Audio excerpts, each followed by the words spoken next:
नमस्ते dear students, welcome to PT education. My name is Gaurav Gandhi और मैं लेकर आ गया हूं आपके लिए आज एक बहुत ही इंटरेस्टिंग सेशन दोस्तों on the union budget of India. दोस्तों यूनियन बजट 2021-2022 आज 11 बजे 1 फेब 2021 पे रिलीज हो चुका है from the finance minister of India Nirmala Sitharaman.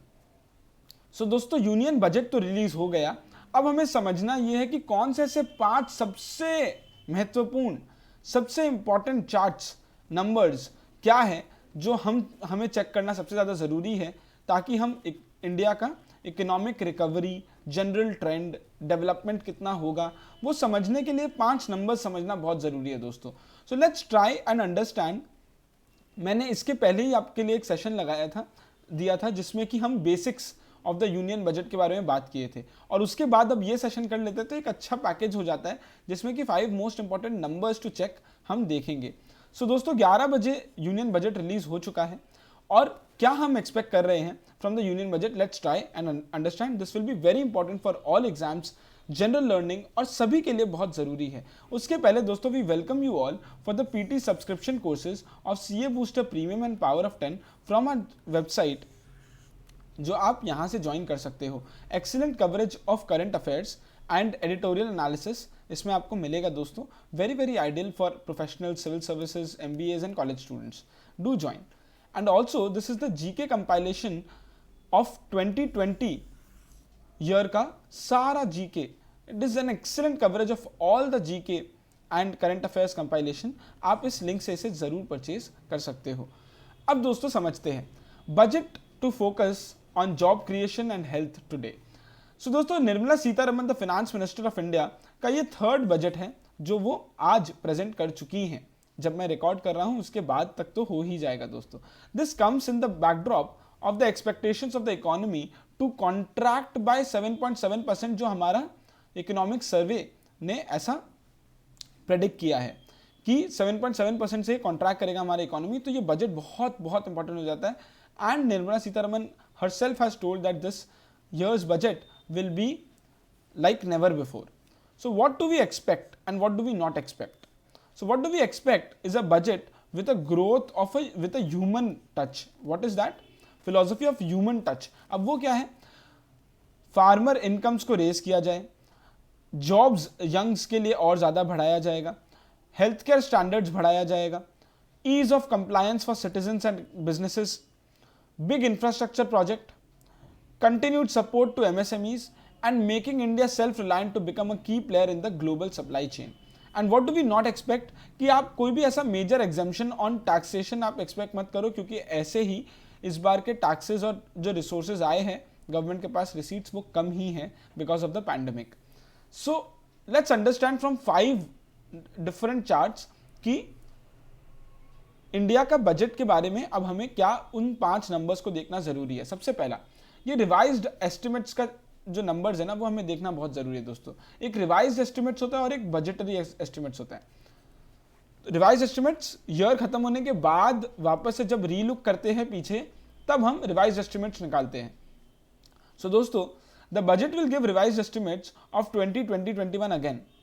2020-21 का रिवाइज्ड एस्टिमेट्स वापस से देना अब बजट को होगा, क्योंकि इस बार पैंडेमिक आ गया था तो गवर्नमेंट का इनकम्स बहुत ज़्यादा अफेक्ट हुआ था और स्पेंडिंग बहुत ज़्यादा बढ़ गया था। तो फिर अब रिवाइज एस्टिमेट्स बहुत अलग आएंगे 2020-21 के लिए। जो अब रिवाइज एस्टिमेट्स आएंगे वो हमें देखना बहुत ज़रूरी है and the actual figures of 2019-20 भी आ जाएगा। अब 2019-20 का तो अपने रिवाइज देखे थे लेकिन अब एक्चुअल आ जाएगा। समझना ये है दोस्तों कि 2 मेन रीजन्स वाई द 2020-21 का बजट एस्टिमेट्स क्यों इतना इंपॉर्टेंट होगा। आप ये सोचिए कि the tax collections was unprecedentedly low इस बार and the government's estimates of it overall spending figures was very high. Government के एस्टिमेट से बहुत ज़्यादा स्पेंडिंग हो गया and this will tell us not just about the extent of fiscal stimulus जो इस ब्रैकेट पोर्शन में है दोस्तों, but also areas which might have faced a spending cut from the government due to pandemic related spending. तो बहुत जगह जहां government सोचे थे कि वो वहां खर्चा करेंगे वहां खर्च ना करके अब उन्हें हेल्थ केयर और में ज़्यादा स्पेंडिंग करना पड़ा होगा। तो वो भी हमें समझ में आएगा कि इस बजट से समझ में आएगा कि 2020-21 में ऐसा क्या हुआ है। सो आप यहाँ से टोटल रिसीट्स और टोटल एक्सपेंडिचर देख सकते हो दोस्तों, और ये पूरा समरी है और ब्रैकेट में फिस्कल डेफिसिट है। ये दोनों इक्वल होना चाहिए obviously. Number 2, what is leading to an increase in the fiscal deficit in 2021 and 2021-22? ये बड़ा इंटरेस्टिंग है दोस्तों। सो दोस्तों, फिस्कल डेफिसिट का बेसिक मतलब क्या होता है कि आपका अर्निंग्स कम है, एक्सपेंडिचर ज़्यादा है, तब आपको डेफिसिट होता है और फिर आपको वो हर साल आपको उसको पे करना पड़ता है, तो विथ इंटरेस्ट। तो अब जो आपका फिस्कल डेफिसिट बना है, वो फिस्कल डेफिसिट बढ़ कैसे सकता है? 3 तरीके से। एक, या तो गवर्नमेंट अपना खर्चा बढ़ा दे। 2, या तो गवर्नमेंट अपना जो रिसीट्स है, जो उन्हें मिलता है रेवेन्यूज, वो कम हो जाए, और या तो नॉमिनल जीडीपी ही कम हो जाए, ताकि as a percentage of GDP fiscal deficit कम हो जाए। सो दोस्तों, टोटल एक्सपेंडिचर गवर्नमेंट का इतना है। ये गवर्नमेंट एक्सपेंडिचर अगर बढ़ेगा तो फिर फिस्कल डेफिसिट बढ़ेगा। टोटल रिसीट्स दोस्तों with a very good breakup, ये बहुत अच्छा चार्ट है जैसे आपको tax revenue, non tax, recovery of loans and other receipts के बारे में बताता है। अगर ये आपका फॉल करेगा तो भी फिस्कल डेफिसिट बढ़ेगा। और ये है total GDP, nominal GDP 22 lakh crore. अभी नॉमिनल जीडीपी में भी अगर दोस्तों ये कम होता है तो फिर परसेंटेज वाइज फिस्कल डेफिसिट बढ़ेगा। Number 3, tax devolution to states as a percentage of gross tax revenue. अब दोस्तों ये बात समझना जरूरी है कि पूरे पैंडेमिक में स्टेट गवर्नमेंट्स थे जिन्होंने सबसे ज़्यादा इंपॉर्टेंट रोल प्ले किया है और सबसे ज़्यादा स्पेंडिंग किया है अपने अपने स्टेट्स में, लेकिन क्या उसके लिए उन्हें कुछ पैसे मिले हैं? बिल्कुल भी नहीं मिले। आप सोचिए दोस्तों, सेंटर के लिए क्रूड ऑयल प्राइसेस लोएस्ट पे चल रहे थे जब, तब भी उन्होंने पास ऑन नहीं किया उस टैक्सेस को स्टेट गवर्नमेंट्स के साथ। इस वजह से state governments GST roll out के बाद भी, जब जीएसटी के बारे में लेंडिंग की बातें हो रही थी, तब भी बहुत ज़्यादा टसल था स्टेट गवर्नमेंट और सेंट्रल गवर्नमेंट के बीच में। तो लेकिन ये क्योंकि गवर्नमेंट ने क्या किया, स्पेशल ड्यूटी एंड सेस लगाकर सारे क्रूड ऑयल को खरीदा, जिसके वजह से जितना भी कुछ उन्होंने बचाया वो स्टेट गवर्नमेंट के पास नहीं गया। 14th फिनेंस कमीशन के हिसाब से दोस्तों 42% of whatever the central tax collection would be should go to the government, state governments. लेकिन ऐसा होता नहीं। आप ये चार्ट देखिए, आपको समझ में आ जाएगा। 14th फिनेंस कमीशन के हिसाब से 42% जाना चाहिए, लास्ट में अभी 32.4% गया है दोस्तों 2020-21 में। So this is very less, and in reality this very less. It remains to be seen कि इस बार ये क्या और नीचे जाएगा या इस बार गवर्नमेंट इसे ऊपर लाएगा। और ये क्योंकि सेंटर और स्टेट का फेडरल स्ट्रक्चर के ऊपर भी बहुत डिपेंड करता है कि अब उनका रिलेशनशिप कैसा होगा, क्योंकि government is not giving out money to the state governments. This was number 3। Number 4 देखते हैं दोस्तों। नंबर 4 है डिसइन्वेस्टमेंट टारगेट्स। सो दोस्तों, गवर्नमेंट जब अपना डिसइन्वेस्टमेंट टारगेट्स के बारे में बातें करती हैं तो उनका मेन मकसद है कि अपने कंपनीज में से शेयर्स को बेचना, तो डिसइन्वेस्ट करना, जिससे उन्हें पैसे मिलेंगे। 2020-21 का बजट था कि वो 2.1 लाख करोड़ का वो डिसइन्वेस्टमेंट करेंगे। आप देखिए दोस्तों, ये पिछले सालों से बहुत ज़्यादा था, तो ये बजटेड था। लेकिन इंटरेस्टिंगली जो अभी इकोनॉमिक सर्वे आया है 3 दिन पहले, जनवरी 29 को, उसमें सिर्फ लिटिल ओवर 15,000 करोड़ मेंशन्ड है एज डिसइन्वेस्टमेंट। सो अगर 15,000 करोड़ तक की आपने किया तो ये तो बहुत बड़ा डिसइन्वेस्टमेंट टारगेट अभी तक आपका फुलफिल हुआ ही नहीं है। और as per Raghuram Rajan as well, जिन्होंने अभी एक इंटरव्यू में ये कहा था कि 15,000 करोड़ तो बहुत कम है। आपको जब अभी स्टॉक मार्केट बिल्कुल हाईएस्ट पे टच कर रहा है तो आपको इसे बेचना चाहिए अब जैसे भी करके, जल्दी से जल्दी। अब हमें ये देखना होगा कि नेक्स्ट 2 मंथ्स में गवर्नमेंट बहुत ज़्यादा डिसइन्वेस्टमेंट करेंगे, और अगर वो नहीं करते हैं तो इसका ये मतलब है कि नेक्स्ट ईयर फिर कोई नया स्टॉक्स, फ्रेश स्टॉक्स नहीं आएगा, ये सेम चीज़ का ही डिसइन्वेस्टमेंट होगा। अब ये नेक्स्ट 2 मंथ्स बहुत क्रूशियल है कि या तो बहुत ज़्यादा डिसइन्वेस्टमेंट आएगा, और या तो फिर अगर गवर्नमेंट इसे आगे कैरी फॉरवर्ड कर देगा। इन दोनों में से कुछ एक हो सकता है। And number 5 and finally we will be talking about the welfare spending.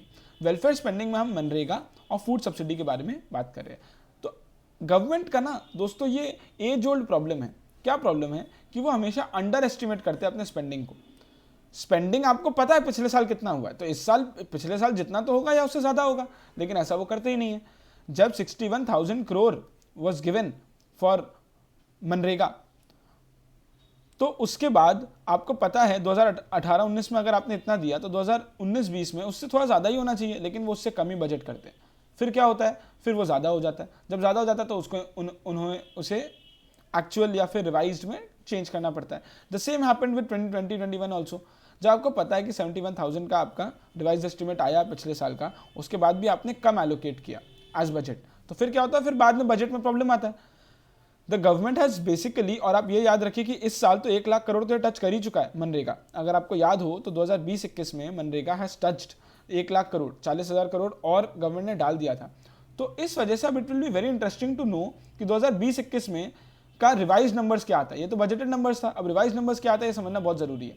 Also food subsidy में भी अगर आप देखोगे तो government is planning to withdraw a lot on this front.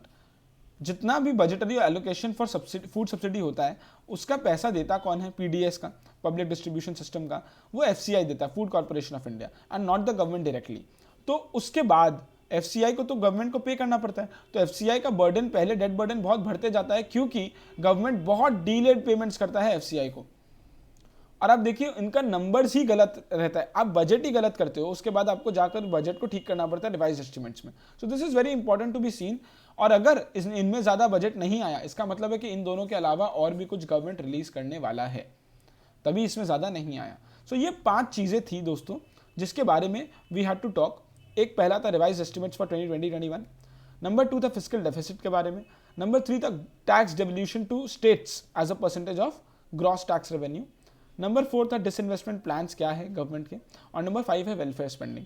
I hope आपको ये पांचों चीज़ समझ आया होगा दोस्तों, और ये पांचों नंबर्स जो बहुत इंपॉर्टेंट है इस बार के बजट में भी देखना, ये हम जरूर देखने की कोशिश करेंगे दोस्तों। अब आपका काम है कि ये 5 नंबर्स जो आज हमने बात किए हैं इसके बारे में अब इस बार के बजट में क्या डिफरेंसेस आई हैं और क्या एक्सपेक्टेशंस है, अब आगे क्या होगा। आई होप आपको ये पूरा सेशन समझ आया होगा दोस्तों। अगर आपको अच्छा लगा तो please like the video, please share the video, और लोगों तक पहुंचाइए, उन्हें भी पता चले कि यूनियन बजट में ऐसे 5 चीज़ें क्या देखनी ज़रूरी है हमें जो हम सबको इम्पैक्ट करता है। Thank you so much, this is it from my side. मैं आपके लिए 2 क्वेश्चंस लेकर आ गया हूँ, प्लीज़ इसे कॉमेंट सेक्शन में ज़रूर आंसर करिएगा, और ये बहुत इंपॉर्टेंट है एग्जाम पर्पजेज़ के लिए भी। थैंक यू सो मच, हम ऐसे इंटरेस्टिंग सेशंस आपके लिए लाते रहेंगे। These are some useful PD resources from the PD family, make full use of them. Thank you so much, नमस्ते, जय हिंद।